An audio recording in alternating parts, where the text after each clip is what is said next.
Hello everyone, welcome back. तो हम लोग पाइथन प्रोग्रामिंग में ऑब्जेक्ट ओरिएंटेड प्रोग्रामिंग के अंतर्गत पढ़ेंगे एनकैप्सुलेशन के बारे में। इस वीडियो में हम लोग जानेंगे कि एनकैप्सुलेशन क्या है, एनकैप्सुलेशन का क्या यूज़ है और इसको हम अपने प्रोग्राम में कैसे इम्प्लीमेंट कर सकते हैं।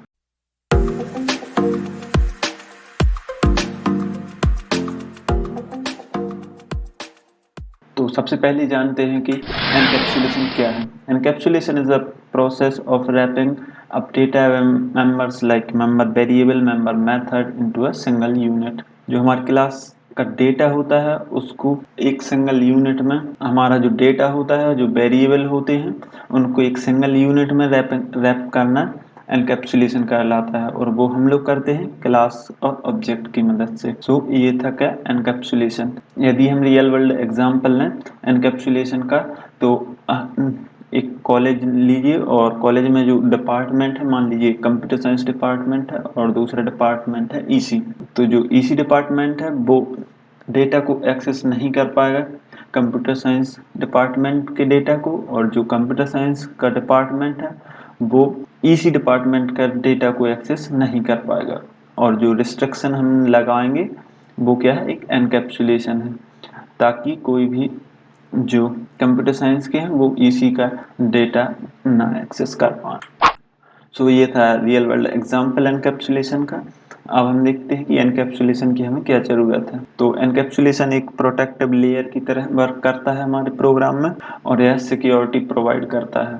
हमारा डेटा जो अदर साइड पर्सन है अनऑथराइज्ड एक्सेस से बचाता है और हमें सिक्योरिटी प्रदान करता है। तो यहाँ पर एक प्रोटेक्टेड लेयर की तरह वर्क करता है और सिक्योरिटी मेंटेन करता है। अब यहाँ पर जो एक एग्जाम्पल लिया था उसमें जो डिपार्टमेंट है वो एक क्लास मान लेते हैं और जो स्टूडेंट है वो मेंबर्स हो सकते हैं या फिर वेरिएबल हो सकते हैं। तो ये था एनकैप्सुलेशन। अब हम इसका इम्प्लीमेंटेशन देखते हैं। यहाँ पर सबसे पहले मैं एक क्लास बना लेता हूँ, क्लास, और उस क्लास का नाम होगा CS डिपार्टमेंट। और यहाँ पर एक कंस्ट्रक्टर बना लेते हैं अंडरस्कोर इनिट और यहाँ पर सेल्फ, और इसमें होगा क्या, सेल्फ और एक स्टूडेंट का मान लीजिए नाम है। तो यहाँ पर अभी नाम कुछ भी रख लेते हैं जैसे राहुल। अब यहाँ पर एक इसकी सब क्लास क्रिएट कर लेते हैं या फिर डिराइव क्लास जिसको कहते हैं। तो यहाँ पर क्लास क्रिएट कर लेते हैं क्लास, और यहाँ पर ईसी डिपार्टमेंट, और जो कि इनहेरिट होगी हमारी सुपर क्लास से या फिर कंप्यूटर साइंस डिपार्टमेंट से इनहेरिट होगी। यहाँ पर एक कंस्ट्रक्टर यहाँ पर क्रिएट कर लेते हैं। अब यहाँ पर बेस क्लास का कंस्ट्रक्टर यहाँ पर कॉल हो जाएगा और यहाँ पर कॉल होते ही प्रिंट हो जाएगा accessing data from CS department. यहाँ पर जो सिंगल अंडरस्कोर है यह वेरिएबल क्या है, प्रोटेक्टेड वेरिएबल है।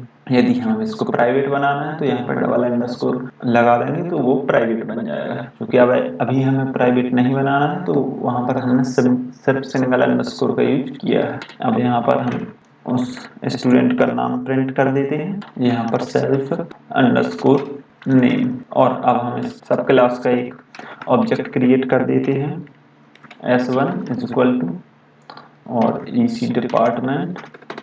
तो यहाँ पर ये ऑब्जेक्ट क्रिएट हो चुका है। अब हम इसमें तो यहाँ पर जो पैरेंथेसिस थे उनको रिमूव करना है। अब इसको रन करना है तो यहाँ पर ये लिख कर आ जाएगा accessing data from CD department. यहाँ पर CD नहीं, यहाँ पर कंप्यूटर साइंस है तो यहाँ पर CS कर देते हैं। अब यहाँ पर देख लीजिए ये कुछ इस प्रकार से आउटपुट हमारा आ रहा है, यानी हम अभी डेटा को एक्सेस कर पा रहे हैं। तो ये था हमने जो मेंबर बनाया था वो था प्रोटेक्टेड मेंबर। अब हम बनाते हैं एक प्राइवेट मेंबर। तो ये था हमारा प्रोटेक्टेड मेंबर। अब हम इसी को जैसे हम कर दें सेल्फ अंडरस्कोर नेम और यहाँ पर राहुल। तो अब ये हो चुका है प्राइवेट। अब यदि हम इसको दूसरे वेरिएबल से एक्सेस करें तो वो नहीं होगा। सबसे पहले मैं इसी को बता देता हूँ एक बार, जैसे ये था प्रोटेक्टेड।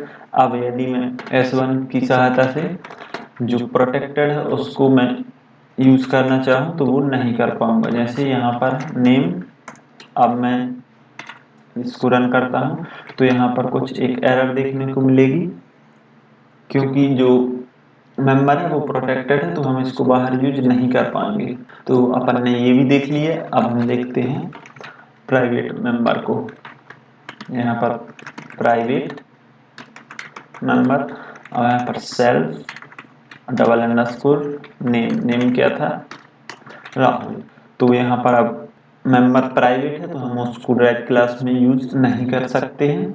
अब यदि यूज करेंगे तो हमारे पास एरर आएगी। यहाँ पर आएगा डबल अंडरस्कोर और अब इसको यदि रन करेंगे तो हमारे पास फिर से एरर आएगी, क्योंकि जो मेंबर है वो प्राइवेट मेंबर है, इसीलिए हम उसको यूज नहीं कर सकते। तो ये था एनकैप्सुलेशन। अब हम लोग देखेंगे गेटर्स एंड सेटर्स के बारे में। तो getters basically main purpose of using getters and setters in object oriented programming to ensure data encapsulation. Data encapsulation perform करने के लिए गेटर्स एंड सेटर्स का यूज किया जाता है। गेटर्स का यूज वैल्यू को गेट करने के लिए किया जाता है और सेटर्स का यूज वैल्यू को सेट करने के लिए किया जाता है। जैसे कि हमारे क्लास में जो प्रोटेक्टेड और प्राइवेट मेंबर्स होते हैं उनकी वैल्यू को सेट करने के लिए सेटर्स का यूज करते हैं और वैल्यू को गेट करने के लिए गेट। तो यहाँ पर ये सभी मैंने आपको बता ही दिया है। अब चलिए हम इसका देखते हैं इम्प्लीमेंटेशन। अब यहाँ पर हम इस सारे कोड को कमेंट कर देते हैं और एक क्लास फिर से बना लेते हैं। जैसे हमारी क्लास का नाम है CS डिपार्टमेंट।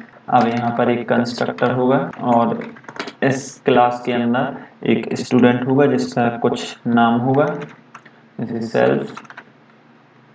और यहाँ पर ये प्रोटेक्टेड मेंबर है तो इसको हम प्रोटेक्टेड बना देंगे। अब इसका रोल नंबर भी होगा, इसको भी हम प्रोटेक्टेड कर देंगे। यहाँ पर इस क्लास में दो एट्रीब्यूट हैं या फिर दो मेंबर वेरिएबल हैं जिसकी वैल्यू नन है और एनरोलमेंट भी 0 है। अब यहाँ पर हमें इसकी वैल्यू सेट करना है तो हम क्या करेंगे, एक मेथड क्रिएट कर देंगे सेट वैल्यू और यहाँ पर दो पैरामीटर जाएंगे जो नेम सेट करेंगे और एनरोलमेंट सेट करेंगे। तो यहाँ पर नेम और यहाँ पर एनरोल। अब यहाँ पर सेल्फ अंडरस्कोर नेम, उसमें पास कर देंगे नेम और जो एनरोलमेंट है उसमें हम पास कर देंगे एनरोलमेंट। तो इस तरह से वैल्यू सेट हो जाएगी। अब यहाँ पर यदि हमें वैल्यू गेट करनी है तो हम गेटर्स यूज करेंगे, जैसे गेट यहाँ पर नेम। तो यहाँ पर ये हमें क्या रिटर्न करेगा, जो भी स्टूडेंट का नेम है वो रिटर्न करेगा। तो रिटर्न सेल्फ अंडरस्कोर नेम। यहाँ पर एक और मेथड में क्रिएट कर देता हूँ get enrolment, get enrol self और हमें यह रिटर्न करेगा सेल्फ एनरोल।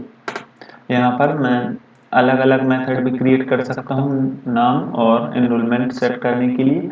यहाँ पर मैंने एक ही क्रिएट कर दी है तो भी कोई दिक्कत नहीं आएगी। अब यहाँ पर मैं एक ऑब्जेक्ट क्रिएट कर लेता हूँ S1 स्टूडेंट 1 और कौन सी क्लास है, यहाँ पर CS डिपार्टमेंट क्लास है तो मैंने वो लिखी। अब यहाँ पर S1 ऑब्जेक्ट और यहाँ पर सेट वैल्यू। अब यहाँ पर नेम राहुल और उसका एनरोलमेंट हम दे देते हैं, ये हमारा एनरोलमेंट है। अब यहाँ पर ऐसी कोई भी मेथड नहीं है जो इसका डेटा प्रिंट करके दे हमें, तो हमें क्या करना होगा, जो गेटर्स हमने इसमें क्लास में डिफाइन किए हैं हम उनका यूज कर सकते हैं। अब जैसे प्रिंट S1 और यहाँ पर गेट नेम, तो हमें स्टूडेंट का नाम मिल जाएगा और S1 और यहाँ से गेट एनरोलमेंट, तो यहाँ से एनरोलमेंट मिल जाएगा। अब इसको यदि रन करें तो हमारे पास कुछ इस प्रकार से आउटपुट आ जाएगा, राहुल एंड उसका एनरोलमेंट 4534। तो इस तरह से हमारे पास गेटर्स और सेटर्स होते हैं वैल्यूज को सेट करने के लिए।